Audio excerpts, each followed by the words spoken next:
moi je m'appelle Jérémy, on va co-animer avec Mas, de Killer on the Loose.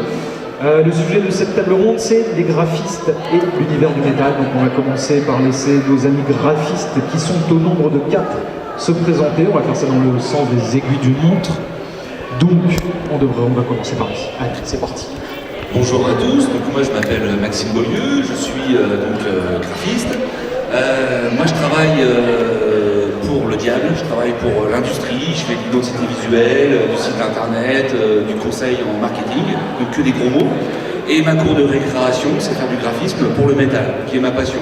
Et parallèlement, donc, je suis chanteur-guitariste au sein du groupe Andrew Mixels. Ensuite, on a Fabrice Del Ruiz. Voilà, bonjour à tous. Donc, je suis illustrateur graphiste indépendant. Donc, je travaille principalement pour l'édition et parallèlement donc, pour le métal, qui est ma passion. J'ai à quelques reprises participé ou contribué, notamment l'affiche pour le Lemming. Donc, c'est aussi le côté récréatif. Parce que là, je suis moi dans mon métier donc très pris par des considérations alimentaires.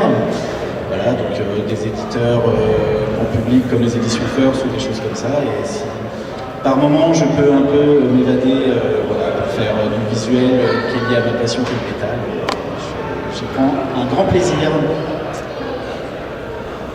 Yes. Bon, bonjour. Donc moi je suis Fabrice Trovato, je suis un directeur artistique de profession. Pareil, on a les mêmes clients dans la pub et l'édition corporate, on va appeler ça comme ça.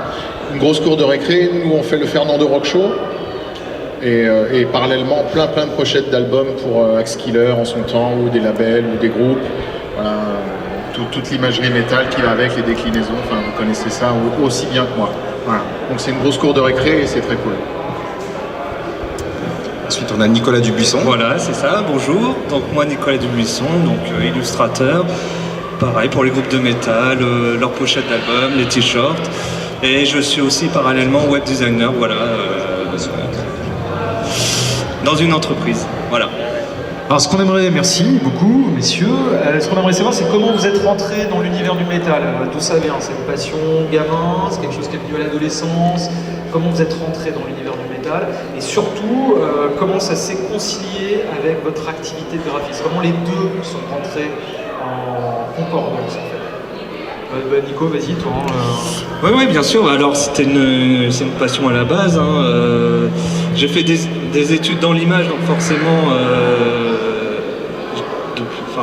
très vite j'étais attiré par tout ce qui est tout le merchandising, tout ça. Il y a un beau jour, j'ai proposé mes services à un groupe d'amis et à partir de là, ça a décollé, le bouche à oreille, tout ça, ça s'est lancé. Et voilà. Pareil, au départ c'est une passion parce que alimentairement c'est très difficile. Les budgets sont pas colossaux dans le métal. Moi j'ai commencé avec H-Bomb. Je sais pas si vous vous souvenez de H-Bomb. Voilà, donc j'ai travaillé avec eux sur l'image, sur les pochettes, etc., etc. Et de fil en aiguille je suis remonté comme ça, Axe Killer, jusqu'à taquiner des Whitesnake, des Scorpions, qui tu veux. Mais et je fais toujours avec des artistes plus modestes, sachant que les budgets sont modestes aussi. Donc il y a un travail professionnel, mais au départ c'est la passion, c'est la nuit en fait. Le dénominateur commun c'est la nuit, c'est quand on a fini de bosser, on rentre et on se remet sur la planche à dessin ou l'ordi et là on y va quoi. Et on a moins de barrières que dans la vie industrielle ou professionnelle où ils sont tous un peu chiants. On a d'autres problématiques, mais c'est quand même plus cool quoi. Ça fait des longues journées, ouais, carrément. Mais enfin voilà, la nuit est une passion au départ.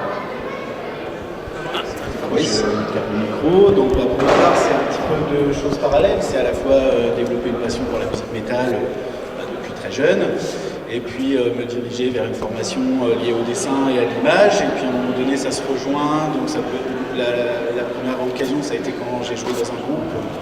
Et du coup, il y avait des visuels à faire pour un CD ou des stickers, des choses comme ça.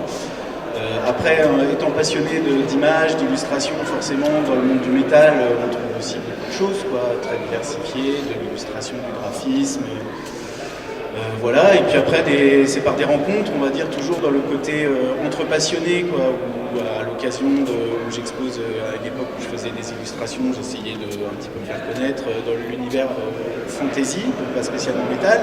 Là, je rencontre des fans de métal qui ont un fanzine et du coup qui me demandent pour faire, par exemple, un visuel de couverture. Voilà, pour ma part, c'est beaucoup des opportunités un peu comme ça. Il y a toujours de rencontres liées à des passions. On a des passions, on fait des choses, mais pour ma part, pas trop rémunératrice. Il n'y a pas eu de mon côté des commandes, de jobs clairement identifiés.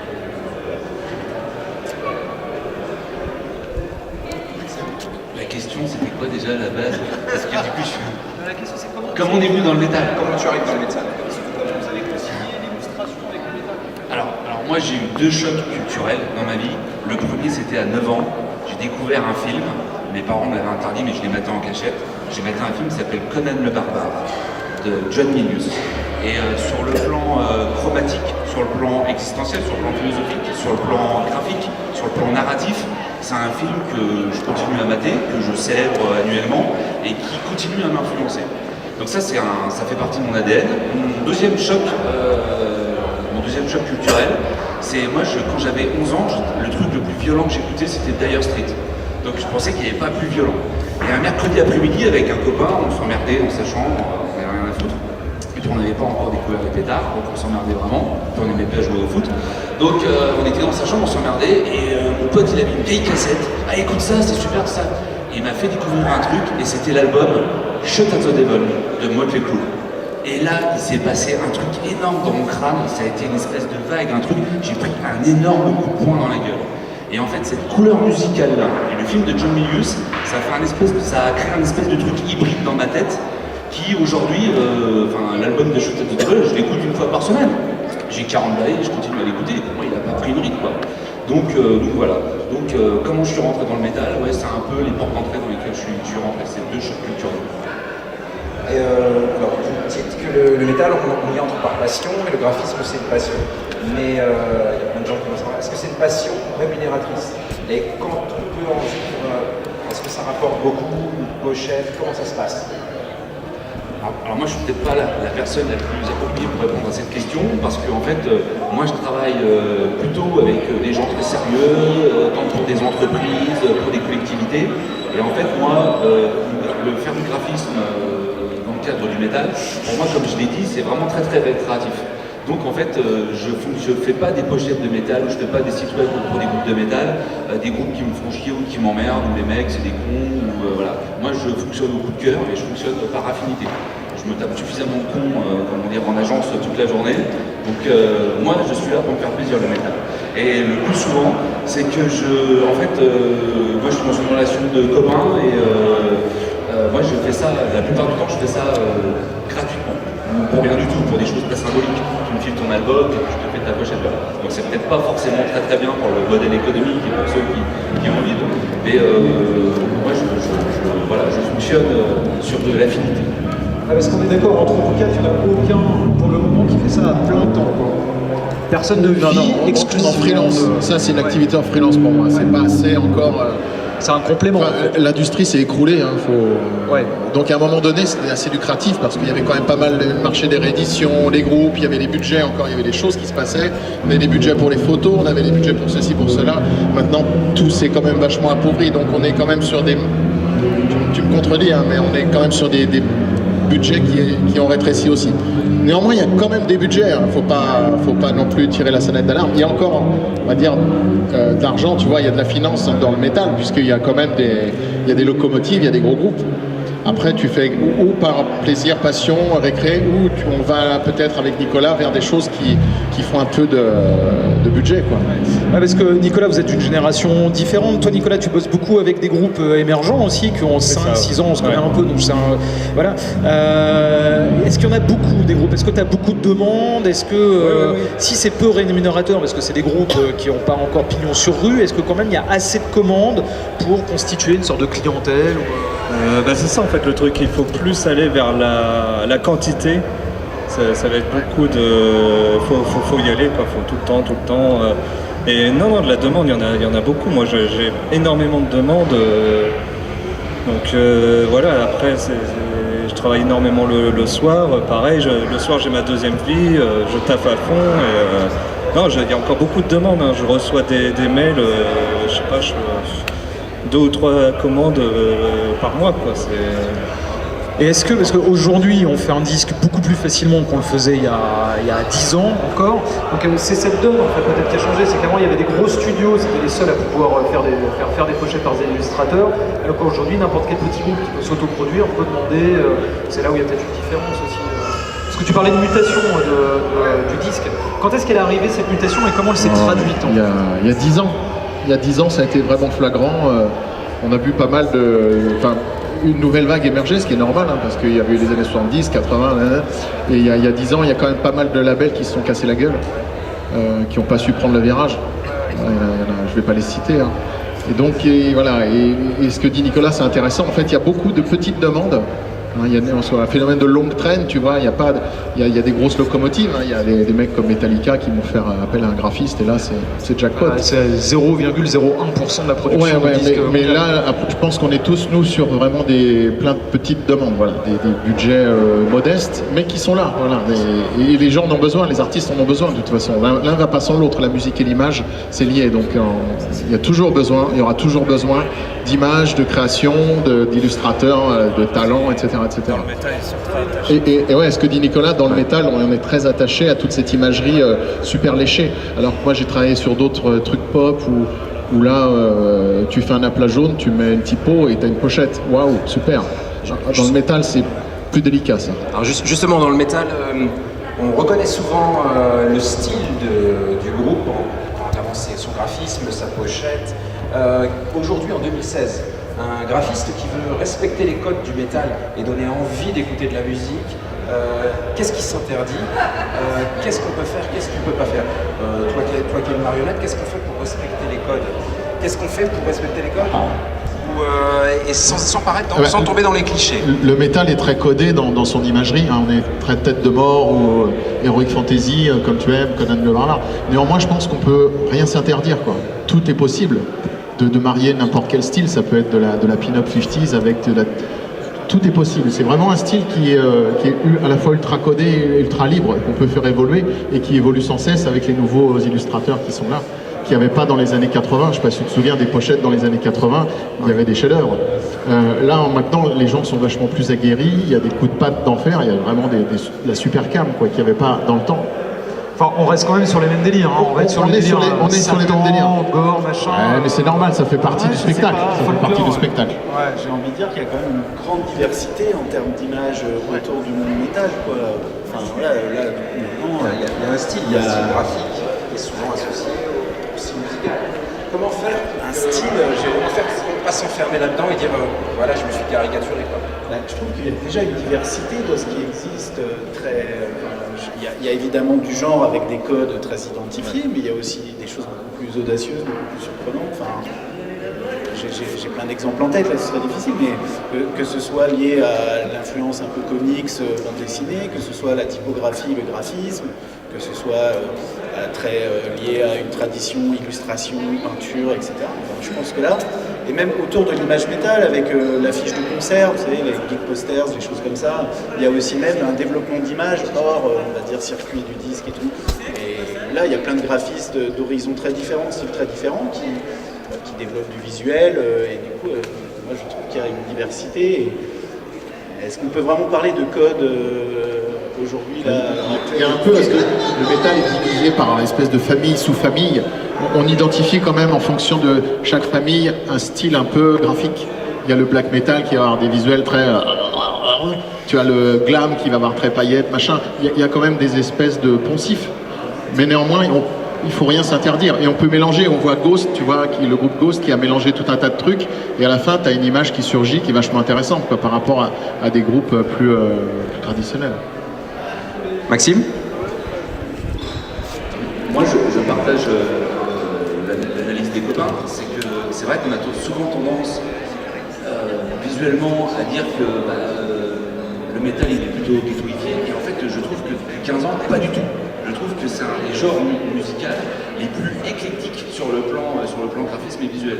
On voit aujourd'hui, je sais pas, par exemple, Val Noir qui bosse pour Paradise Lost, qui va franchement vers l'art nouveau. On voit des groupes comme Ulver qui faisaient du black metal old school, maintenant qui vont vers des typos qui sont hyper power red, hyper graphisme suisse. Aujourd'hui, on voit des groupes de black metal qui de plus tout et pas des petits, hein, des groupes issus de très reconnus qui font du Bauhaus.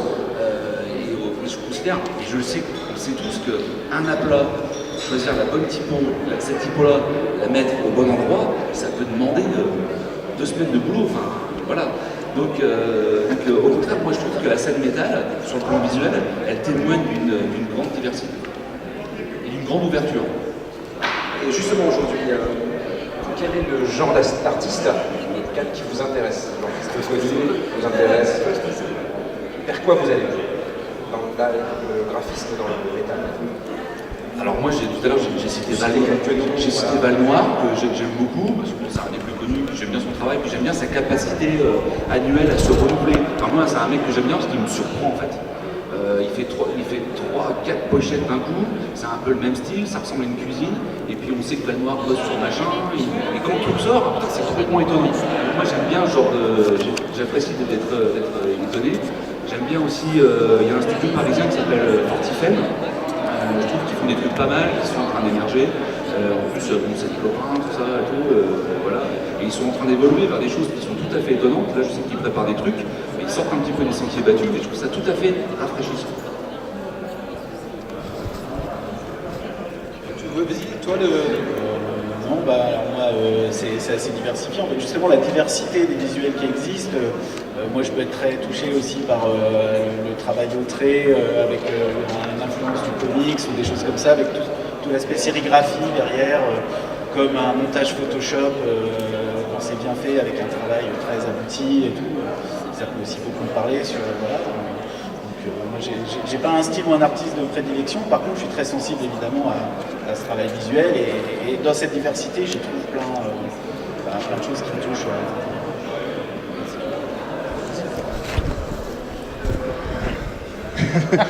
Non mais voilà, j'ai pas grand chose à rajouter. Oui, pareil, Fortifem c'est pareil, c'est des amis. À mes débuts j'étais très pareil dans le style au point, dessin super léché. Après j'ai découvert des mecs comme Grind Design ou Gun Machine qui m'ont pas mal influencé dans l'utilisation de la couleur, parce qu'avant j'étais très frileux sur la couleur, je n'osais pas. Et puis bon, maintenant je me lâche, j'y vais avec des couleurs fluo, le rose, le vert. Voilà. Et c'est des mecs c'est des mecs qui m'ont beaucoup influencé dans la manière de travailler la matière aussi, dans les textures en fait. Voilà. Et toi, tes influences Les influences, moi, c'est les groupes quand je travaille le visuel. Après, c'était la prochaine question. Ouais, on va enchaîner. Hein. Mais moi j'ai été au Frazetta au début. Tu te souviens de Frazetta, le maître, quoi. Et j'avais travaillé avec American Dog, un groupe de hard rock américain. Ils avaient commandé une illustre, enfin ils avaient repris une illustre de Frazetta, donc j'avais eu le maître en email et tout. Alors là, waouh, s'il vous plaît, quoi. Mail que tu peux encadrer. Mister Frazetta qui me dit yes, c'est bon, tu peux y aller. T'es soulagé, quoi. Voilà, mais c'est des vieilles influences parce que moi je suis très vieux par rapport. Mais voilà, mais ce qu'il disait, God Machine, ça c'est plus Théo qui est branché. Ouais, bah, les mêmes que Nicolas, God Machine, Grand Design, qui sont vachement axés sur le dessin en fait, plus que le visuel en général, même si au final ça rend un visuel, mais c'est vraiment le dessin qui fait tout le truc, quoi. Voilà. Justement, là vous êtes en train de dire que finalement il y a plein d'influences, de techniques différentes que vous utilisez pour une pochette. J'avais envie de vous demander, quand vous bossez sur une pochette, comment ça se passe? De manière générale, est-ce que c'est la musique qui va vous dicter ce que vous allez faire? Est-ce que c'est le groupe qui va vous dire exactement ce qu'il veut? Et comment, si tel est le cas, vous arrivez à faire rejoindre vous votre ressenti par rapport à la musique? Parce que le premier truc qu'on voit sur une pochette de disque, c'est la pochette. Là, avant d'avoir un contact avec la musique, alors peut-être moins avec Internet aujourd'hui, mais en tout cas quand on achète un disque, on voit le visuel en premier. Donc comment vous arrivez à faire la jonction entre la musique que vous écoutez, les demandes des groupes, et vous aussi, est-ce que vous arrivez à vous exprimer personnellement, exprimer une émotion? Comment ça se passe, ce mélange? Je vais parler vite fait pour moi. Je demande toujours un morceau minimum, voilà, qui m'envoie la musique, qui m'envoie un morceau. J'aime bien rencontrer les gens parce qu'au moins, voilà, il y a le contact, le virtuel c'est bien, mais vaut mieux se rencontrer, écouter un morceau, discuter, le projet se monte comme ça. Les commandes pour de la commande, c'est pas trop mon truc, quoi. De dire je veux ça, le mec qui vient avec son idée, son artwork, je dis bah fais-le, quoi. Achète-toi Photoshop et fais-le, tu seras super content. Mais le mieux, c'est vraiment de rentrer dans la musique et d'essayer de ressortir leur côté parfois surprenant, où on peut les amener un petit peu ailleurs aussi, parce qu'ils ont des idées préconçues, mais d'essayer d'être un énième membre du groupe, tu vois, et que la mayonnaise prenne, et que les déclinaisons soient super, et que tout le monde soit content. Voilà. Un travail d'équipe, ouais, il faut rentrer vraiment dans l'intimité du groupe, sinon ça marche pas bien, quoi. Les commandes comme ça, j'en ai fait pour des artistes, genre Lalan, machin, on s'en fout, quoi, ils veulent une photo, une typo. Par contre, dans le métal, il y a vraiment ce côté intimiste, aller chercher avec la musique. Et les groupes sont réceptifs à ça quand ils bossent avec toi? Est-ce que les groupes sont réceptifs? Ils sont en demande aussi Ah bah oui, parce qu'au moins tu demandes toujours une rémunération ou pas, hein, je sais pas, mais quelque part, voilà, tu montres aussi que tu fais bien ton boulot, tu vas jusqu'au bout de la démarche, tu connais le produit, tu sais de quoi tu parles, tu connais leur territoire d'expression, est-ce que tu vas tout d'un coup changer, switcher pour un artwork vraiment original ou rester dans les codes, ça c'est toi qui vois. Mais il faut vraiment rentrer dans l'univers du groupe. Je pense que la recette elle est là. Nicolas, je te passe la parole, mais je pense que c'est là. Ouais, c'est exactement pareil. Quand c'est des groupes parisiens, enfin près de chez moi, j'aime bien les rencontrer, tout ça, qu'on discute. Ouais, c'est vraiment rentrer dans leur univers, presque être un membre. Voilà. Et non, sinon quand c'est des groupes étrangers ou tout ça, je demande toujours à écouter la musique pour me plonger dedans.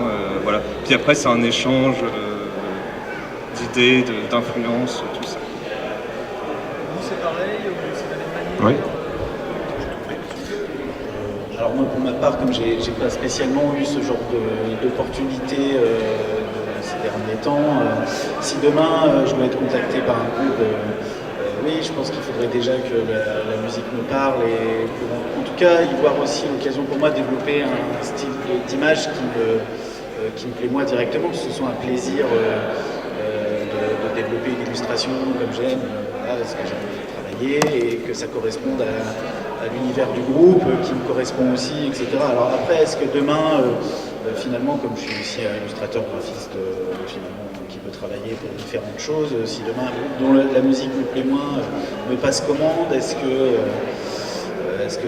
peut-être ce serait une opportunité aussi, comme on va dire peut-être plus un client lambda, de s'immerger dans un univers et puis d'essayer de développer du visuel. J'avoue que je ne sais pas trop.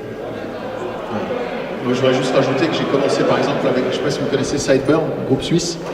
Voilà, on avait commencé, ils avaient failli signer sur Axe Killer, et puis j'ai fait leur pochette, et puis une autre pochette, et puis ça fait 20 ans qu'on bosse ensemble, quoi.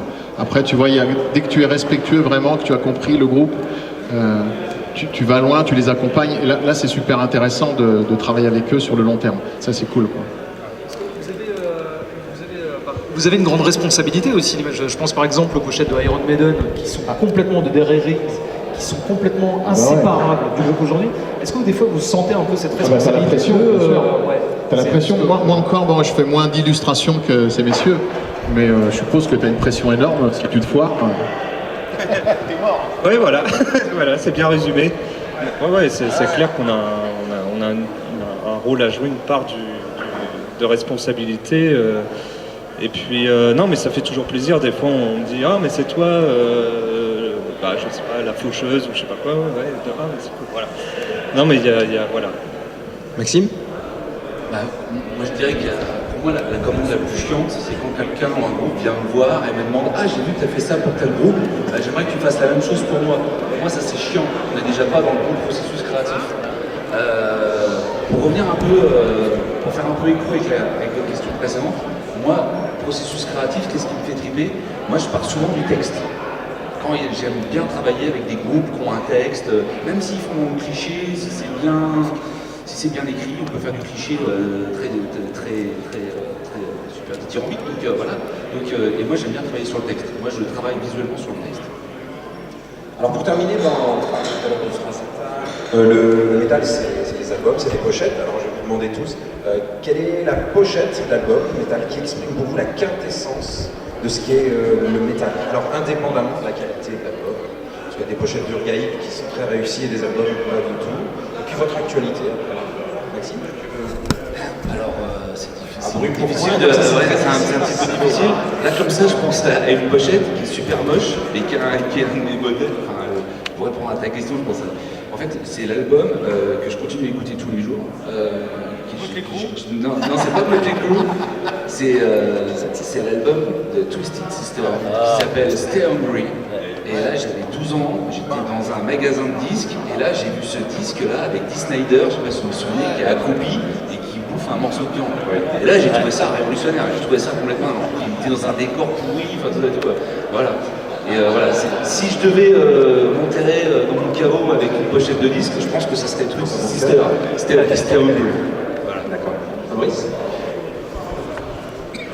Alors moi c'est le live de Iron Maiden, Live After Death, sur l'illustration, et en fait j'avais eu ce disque en vinyle, donc comme c'était un double album on pouvait déplier, et en fait il y avait voilà, toute l'illustration, on prend les deux faces du disque, et puis c'est pour moi l'illustration magnifique, la plus réussie, avec voilà, au niveau couleur c'est beaucoup moins on va dire flashy peut-être qu'avant, enfin voilà, c'est très nocturne et tout, puis, enfin, c'est une image devant laquelle j'ai passé des heures et des heures. Théo, vas-y. Moi, ça serait les pochettes de Slayer, surtout la première en fait, avec le dessin un peu pourri, on va dire. Enfin, non, le dessin est pas super, le logo, on voit que c'est fait. Voilà, avec le logo Slayer et le diable à côté. Et en fait, on voit vraiment que ça a été fait pas à l'arrache, mais vraiment artisanalement. Mais ça correspond à la musique, Bosch, en comme fait. ça. Voilà.